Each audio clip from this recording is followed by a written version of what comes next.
মুভির শুরুতে আমরা ক্রিস নামের একজন ব্যক্তিকে দেখতে পাই যে লাস ভেগাস শহরে ম্যাজিক শো করে থাকে।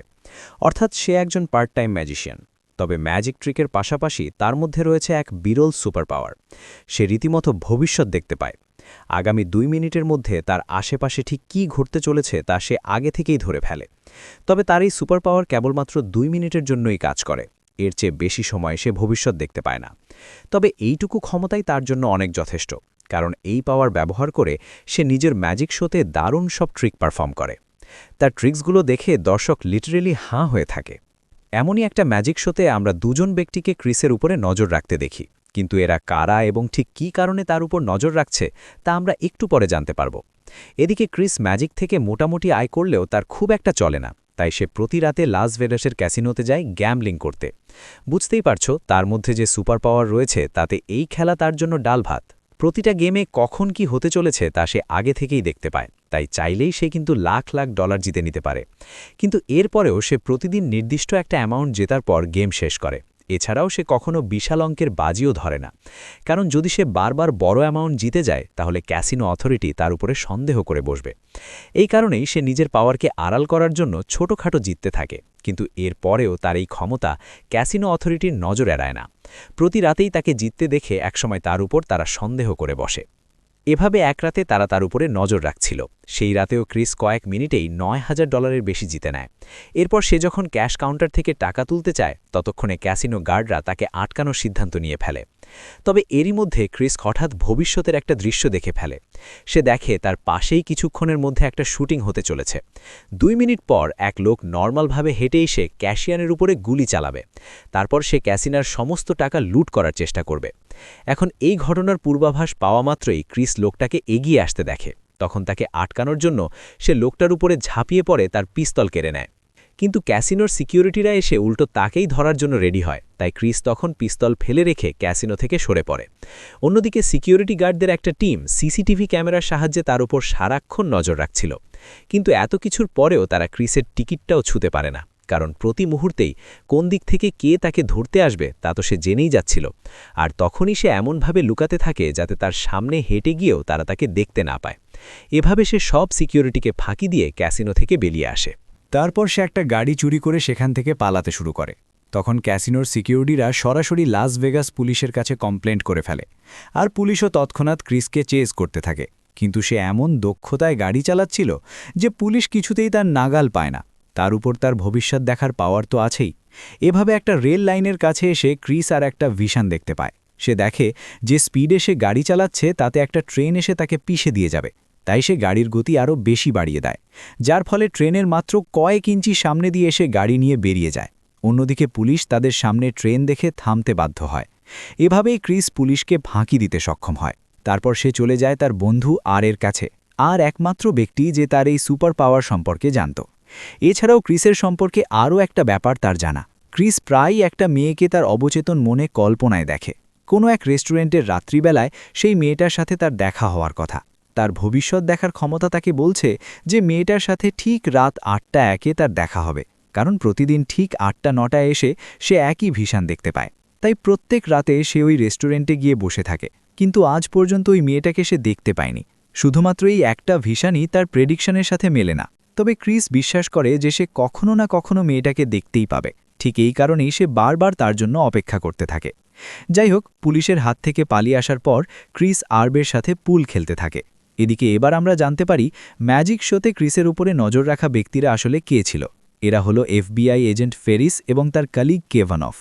মূলত ক্যাসিনো ফ্রড হিসাবে সন্দেহের তালিকায় থাকায় তার উপরে তারা নজর রাখছিল। তবে ফেরিস হঠাৎ তার চালচলনে এক আশ্চর্য প্যাটার্ন আবিষ্কার করে। সে বুঝতে পারে যে ক্রিস কোনোভাবেই ভবিষ্যতের ঘটনাগুলো আগে থেকেই জেনে যায়। তারপর থেকেই সে ক্রিসের প্রতিটা মুভমেন্ট ট্র্যাক করতে থাকে। ক্যাসিনোর ঘটনার পর ফেরিসের সন্দেহ পুরোপুরি বদলে যায়। সিসিটিভি ফুটেজ দেখতে গিয়ে সে কনফার্ম হয় যে ক্রিস আসলে প্রায় 2 মিনিট অবধি ভবিষ্যৎ দেখতে পায়। তাই সে ক্যাভানকে নিয়ে ক্যাসিনো সিকিউরিটি হেড রয়্যাল ভেলকে ডেকে আনে। রয়্যাল ভেলও তাকে জানায় যে ক্রিস তাদের ক্যাসিনো থেকে এভাবে প্রচুর বাজি জিতে নিয়েছে। তখন ফেরিসের বিশ্বাস আরও বেশি পাকাপোক্ত হয়। কিন্তু ঠিক কী কারণে সে এত হন্যে হয়ে ক্রিসকে খুঁজছে, তার উত্তর আমরা পেয়ে যাই ফেরিস এবং FBI ডিরেক্টরের আলাপ থেকে। আসলে কিছুদিন আগে একদল টেররিস্ট রাশিয়ান ফেডারেশন থেকে একটা নিউক্লিয়ার বোম চুরি করেছে। FBI এর কাছে তথ্য আছে যে তারা এই বোম আমেরিকায় নিয়ে যাচ্ছে কিংবা হয়তো ইতিমধ্যে এই বোম আমেরিকার ভিতরেও চলে এসেছে। এখন যদি এই বোমটা বিস্ফোরিত হয় তবে লাখ লাখ মানুষ মারা পড়বে। তাই FBI যে কোনো মূল্যে সেই টেররিস্টদের সন্ধান পেতে চায়, আর ফেরিসও ঠিক এই ব্যাপারে ক্রিসকে কাজে লাগাতে চাচ্ছিল। তার ভবিষ্যৎ দেখা ক্ষমতাটা হয়তো টেররিস্টদের খুঁজে বের করার ক্ষেত্রে কাজে আসতে পারে। যদিও ডিরেক্টর প্রথমে তার কথা উড়িয়ে দেয়, কিন্তু পরে তার জোরাজুরিতে সে 5 দিনের সময় দেয়। আর সময় পাওয়া মাত্রই ফেরিস তার কাজে লেগে পড়ে। এদিকে FBI টিমকে সাহায্য করতে সে ক্রিসের লোকেশনও বের করে ফেলে। তারপর সে সরাসরি তার সাথে দেখা করার জন্য রেডি হয়। ক্রিস কিন্তু তার ক্ষমতা দিয়ে এই ব্যাপারটা আগেই জানতে পেরেছিল। তবে এরপরেও সে তার জায়গা থেকে সরে না, কারণ ফেরিস তাকে ঠিক কী বলতে যাচ্ছে সেটা সে শুনতে চায়।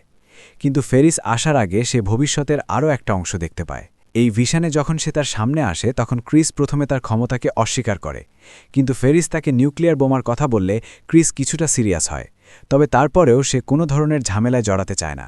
তখন ফেরিস তার লিগ্যাল রেকর্ডস ক্লিন করার প্রতিশ্রুতি দেয়। তার বিরুদ্ধে ক্যাসিনো ফ্রড থেকে শুরু করে গাড়ি চুরি সহ অনেক অভিযোগ ছিল। সেই রেকর্ডসগুলো ক্লিন করার বিনিময়ে ফেরিস তার সাহায্য চায়। কিন্তু হঠাৎ কোথা থেকে যেন সেখানে এক বন্দুকধারীও চলে আসে। তারপর কিছু বুঝে ওঠার আগেই সে তাদের ওপরে গুলি চালাতে শুরু করে। অর্থাৎ এই ভিশনটা থেকে ক্রিস টের পায় যে ফেরিসের সাথে তার দেখা হওয়াটা তাদের মৃত্যু ডেকে আনবে, যার ফলে সে আসার আগেই ক্রিস সেখান থেকে সরে পড়ে। এখন ফেরিস এসে তাকে না পেয়ে আর্পকে কিছু প্রশ্ন করে তার কাছ থেকে সে ক্রিসের রেস্টুরেন্টে যাওয়ার ব্যাপারটা জানতে পারে। এই সব তথ্য পেয়ে সে সেখান থেকে চলে যায়, যার ফলে বন্দুকধারীরা এসে তাদের কাউকেই সেখানে খুঁজে পায়নি। আসলে এই বন্দুকধারী ছিল সেই টেররিস্টদের একজন যারা নিউক্লিয়ার বোমটা চুরি করেছিল। তাদের মধ্যে দুজন গিয়ে ক্যাসিনো সিকিউরিটি হেড রাইভালের সামনে হাজির হয়। তার কাছ থেকে ক্রিসের সম্পর্কে জানতে চাইলে রাইভাল বলে যে সে এমন কাউকে চেনেই না।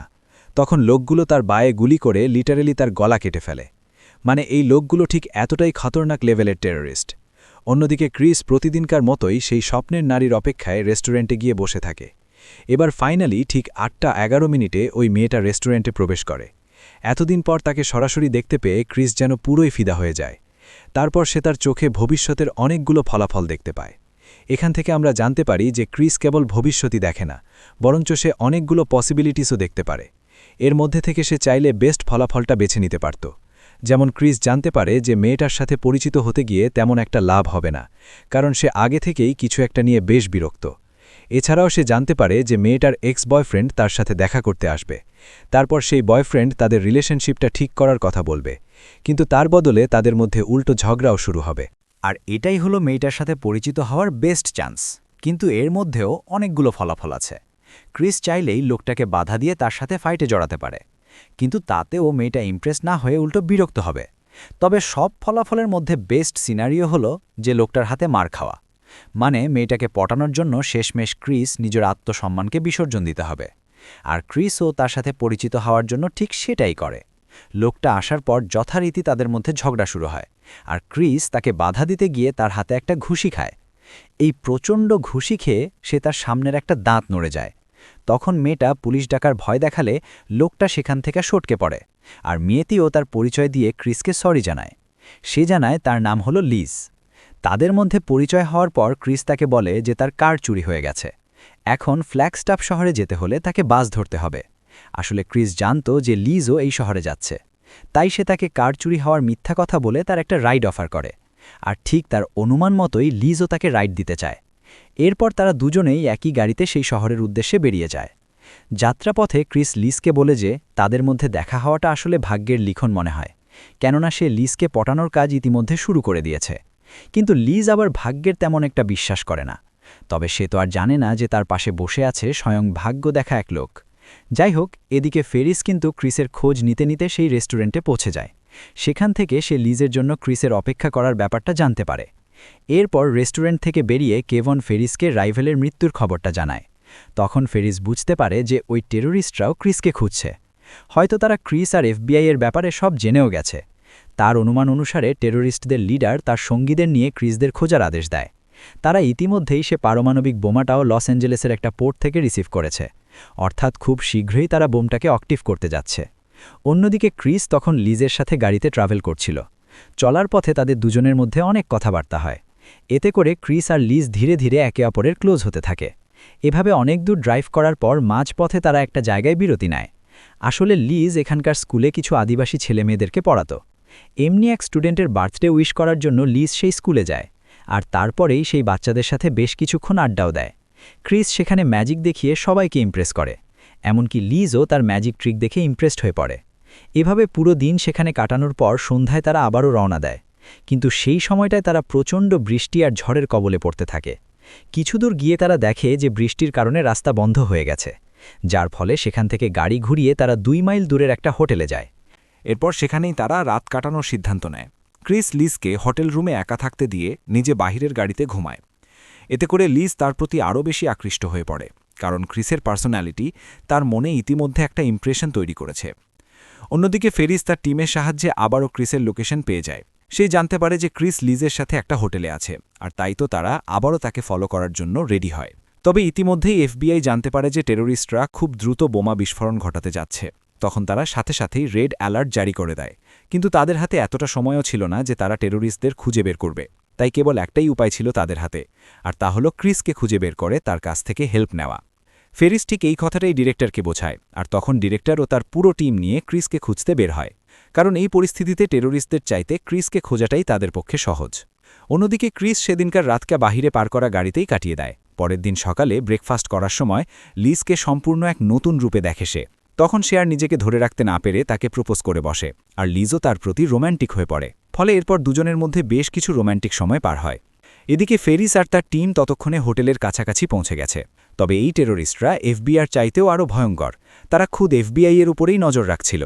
সেখান থেকে তারা জানতে পারে যে এফবিআই ক্রিসকে ফলো করে হোটেলের দিকে যাচ্ছে। তখন তাদের ওপর নজর রাখা টেরোরিস্টরাও সেই হোটেলের কাছে এসে পৌঁছায়। তারপর তারা দূর থেকে স্নাইপার রাইফেল তাক করে উৎপেটে থাকে। এদিকে ক্রিসের সাথে অনেকক্ষণ সময় কাটানোর পর লিজ হোটেল থেকে বেরিয়ে যায়। তখন ফেরিস তার সামনে এসে নিজেকে এফবিআই এজেন্ট হিসেবেই পরিচয় দেয়। তারপর সে তাকে তাদের গাড়িতে উঠতে বলে। এবার গাড়িতে ওঠার পর ফেরিস তাকে ক্যাসিনো সিসিটিভি ফুটেজ দেখায়। এই ফুটেজ দেখিয়ে সে লিজকে বলে যে ক্রিস আসলে একজন সন্ত্রাসী। সে নিয়মিত এসব ক্রাইম করে বেড়ায়, এমনকি মেয়েদেরকেও ফাঁদে ফেলাটাও তার এক প্রকার নেশা। এই সব কথা শুনে লিজ নিজের কানকেই বিশ্বাস করতে পারে না, কারণ ক্রিসকে সেই অল্প সময়ের মধ্যেই ভালোবেসে ফেলেছে। তাই এই সব কিছু যেন তার মনের তীরের ফলার মতন আঘাত হানে। এরপর কেভানভ তার হাতে একটা অজ্ঞান করার ওষুধ তুলে দেয়, অর্থাৎ তাকে দিয়ে কৌশলে ক্রিসকে তারা অজ্ঞান করাতে চায়। এর ফলে সহজেই তারা তাকে হেফাজতে নিতে পারবে। লিজ মনে মনে অনেক অস্বস্তি বোধ করলেও সে এফবিআই এজেন্টদের কথায় রাজি হয়ে যায়। এখন ফেরিস তাকে শিখিয়ে দিয়েছিল যে সে যেন ক্রিসকে অজ্ঞান করতে 2 মিনিট সময় নেয়, অর্থাৎ ক্রিস ওয়াশরুমে ঢোকার ঠিক 2 মিনিট পরেই যেন সে ড্রিঙ্কসে ওষুধ মেশায়, কারণ ক্রিস 2 মিনিটের বেশি ভবিষ্যৎ দেখতে পারে না। তো লিজ তাদের কথায় আবারও হোটেল রুমে ফিরে আসে। এই সময় ক্রিস ওয়াশরুমের ভিতরে সেভ করায় ব্যস্ত ছিল, তাই ভবিষ্যৎ দেখার কোনো চেষ্টাই তার মনে ছিল না। এই সুযোগে লিজ 2 মিনিট অপেক্ষা করে ড্রাগ মিশিয়ে যায়। তারপর ক্রিস ওয়াশরুম থেকে বেরোলে সেই ড্রিঙ্কটা অফার করে, কিন্তু পরক্ষণেই লিজ নিজেই জানিয়ে দেয় যে এই ড্রিঙ্কসে সে ড্রাগস মিশিয়েছে, কারণ তার বিশ্বাস ছিল যে ক্রিস এমন কিছু করতেই পারে না, তাই সে তাকে বিপদের মুখে ঠেলে দিতে পারেনি। ঠিক এই মুহূর্তেই ক্রিস বুঝতে পারে যে এফবিআই তাকে ধরার জন্য একটা মিথ্যা গল্প বানিয়েছে, যার ফলে সে লিজকে ভিতরে অপেক্ষা করতে বলে, নিজেই রুমের বাইরে আসে। তারপর সে এমনভাবে ড্রিঙ্ক পান করে যাতে বাইরে থেকে এফবিআই তাকে দেখতে পায়। এই ড্রিঙ্কটা কাজ করতে 5 মিনিট সময় নেওয়ার কথা ছিল, তাই ক্রিস বাইরে এসে এফবিআইকে দেখায় যে সে ড্রিঙ্কস পান করছে। এর ফলে এফবিআইও ড্রাগসের এফেক্ট শুরু হওয়ার জন্য অপেক্ষা করতে থাকে, কিন্তু আসলে সে স্রেফ ড্রিঙ্ক পান করার ভান করছিল। এদিকে রুম থেকে বের হওয়ার আগেই সে হাই ভলিউমের টিভিও ছেড়ে দেয়, কারণ সে জানত যে এফবিআই সাউন্ড অ্যাম্প্লিফায়ার দিয়ে তাদের কথাবার্তা শোনার চেষ্টা করবে। এখন রুমে ফেরত আসার পর সে নিচু স্বরে লিসিকে সব বলতে থাকে। অন্যদিকে এফবিআই শুধুমাত্র টিভি চ্যানেলেরই সাউন্ড শুনতে পাচ্ছিল।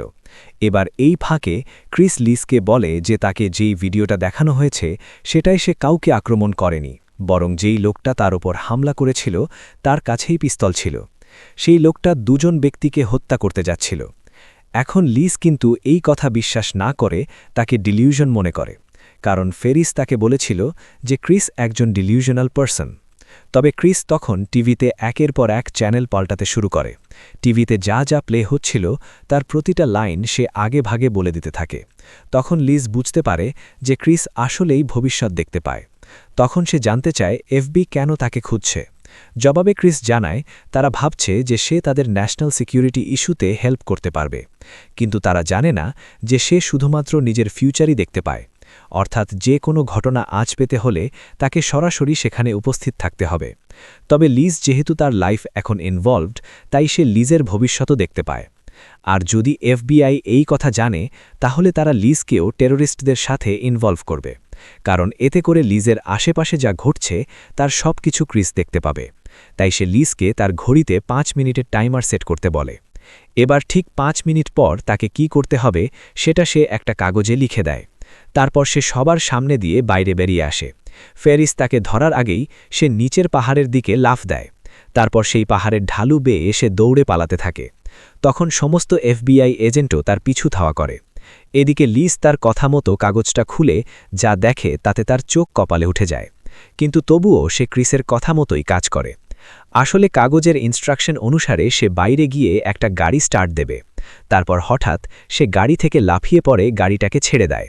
এতে করে গাড়িটা গিয়ে একটা গোদামের গায়ে লাগে, আর এর ফলে ওপর থেকে কাঠ, গাড়ি এবং পাথর সহ প্রচুর জিনিসপত্র পাহাড়ের দিকে নামতে থাকে। এদিকে স্নাইপার কিন্তু তখনও ক্রিসকে গুলি করার সুযোগ খুঁজছিল। এবার সে তাকে রেঞ্জের মধ্যে পেয়ে একটা ক্লিন শট নেয়, কিন্তু ক্রিস চোখের পলকেই সেই বুলেটটাকে ডজ দেয়। এর মানে হলো তার মধ্যে কেবল ফিউচার দেখার ক্ষমতা ছাড়াও সুপার রিফ্লেক্স দেখানোর এবিলিটি আছে। তাই তো ওপর থেকে যেসব জিনিসগুলো ছুটে আসছিল সেগুলো সে খুব সহজেই ডজ দেয়। তবে এফবিআইয়ের লোকেরা নিজেদের যান বাঁচাতে গাছের আড়ালে বসে পড়ে। এভাবেই ক্রিস তাদের হাত থেকে প্রায় পালিয়ে যাচ্ছিল, কিন্তু শেষ মুহূর্তে ফেরিস তার সামনে এসে দাঁড়ায়। ঠিক এই সময় ওপর থেকে গাড়ি সমেত প্রচুর কাঠ ফেরিসের ওপরে পড়তে যাচ্ছিল। তাই ক্রিস তাকে বাঁচানোর জন্য ঝাঁপ দিয়ে তাকে সরিয়ে নেয়। তবে এর ফলে সে নিজেই কাঠের স্তূপের নিচে চাপা পড়ে। এতে করে সে নিজেও কিছুটা আহত হয়। এই সুযোগে ফেরিস এফবিআই টিমকে ডেকে এনে তাকে অ্যারেস্ট করে নেয়। এরপর তারা তাকে একটা টর্চার রুমে নিয়ে বসিয়ে রাখে।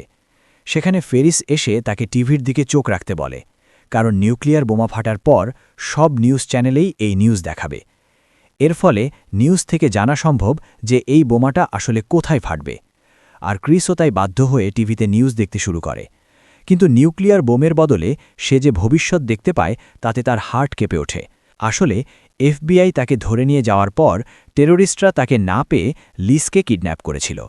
ক্রিস দেখতে পায় যে লিজকে তার একটা হুইল চেয়ারে বসিয়ে রেখেছে, তার শরীরে একটা বোম বাঁধা এবং তাতে একটা টাইমার সেট করে দেওয়া। আর কিছুক্ষণ পরেই সেই বোমা ফেটে লিজের করুণ মৃত্যু হবে। আরও শকিং ব্যাপার হলো যে প্রতিটা পসিবল ভবিষ্যতেই সে কেবল লিজের মৃত্যুই দেখতে পাচ্ছে। তবে এই ঘটনা সির্ফ 2 মিনিট পরেই ঘটবে না, কারণ কোনো এক আশ্চর্য কারণে ক্রিস লিজের ক্ষেত্রে অনেক দূরের ভবিষ্যৎ দেখতে পায়। যেমন সে অনেক আগেই জানতে পেরেছিল যে লিজের সাথে তার দেখা হবে। কাজেই এই ঘটনাটা কখন ঘটবে তা নিশ্চিত বলা যায় না। তবে তাকে যে করেই হোক এফবিআইয়ের হাত থেকে ছাড়া পেয়ে লিজকে বাঁচাতে হবে। এদিকে ফেরিস বারবার তাকে জিজ্ঞেস করছিল যে সে ভবিষ্যতে কি দেখছে, কিন্তু ক্রিস তখনই সেটা না বলে আগে টর্চার রুম থেকে বের করতে বলে। এরপর সে তাদেরকে ভবিষ্যতের ঘটনা বিস্তারিত জানানোর কথা দেয়। তখন এফবিআই এজেন্টরা তার কথা মতো তাকে অন্য রুমে ট্রান্সফার করে। তবে ক্রিস হঠাৎ তাদের ওপরে অ্যাটাক করে বসে। এরপর সে একাই কয়েকজনকে মেরে অজ্ঞান করে দেয়, আর তারপর সে এফবিআই কোয়ার্টার থেকে দৌড়ে পালাতে থাকে। এখন লিজের সাথে ঘটা ভবিষ্যতের ভীষণটায় সে একটা পার্কিং লটের দৃশ্য দেখছিল। এই পার্কিং লটেই লিজকে হুইল চেয়ারের সাথে বেঁধে বোমসহ বসিয়ে রাখা হয়েছিল। তাই ক্রিস তার প্রাণপণ শক্তি দিয়ে সেদিকে দৌড়াতে থাকে, কিন্তু সেখানে পৌঁছে সে কাউকেই দেখতে পায় না। এদিকে ফেরিসও তার পিছু নিয়ে সেখানে এসে পড়ে। তারপর সে ক্রিসকে জিজ্ঞেস করে যে কেন ক্রিস এখানে এসেছে।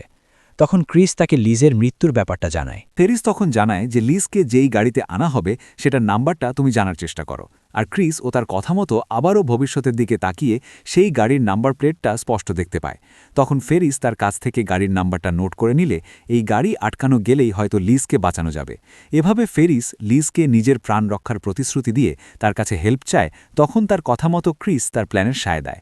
প্ল্যান মোতাবেক ক্রিস সেই বিল্ডিংয়ের আশেপাশে ঘোরাফেরা করতে থাকে যেখানে স্নাইপার তাকে মারার জন্য লুকিয়েছিল, আর এই স্নাইপার তাকে দেখতে পেয়েই তার দিকে গুলি চালায়, যার ফলে ক্রিসও তখন গুলি খাওয়ার ভান করে মাটিতে পড়ে যায়।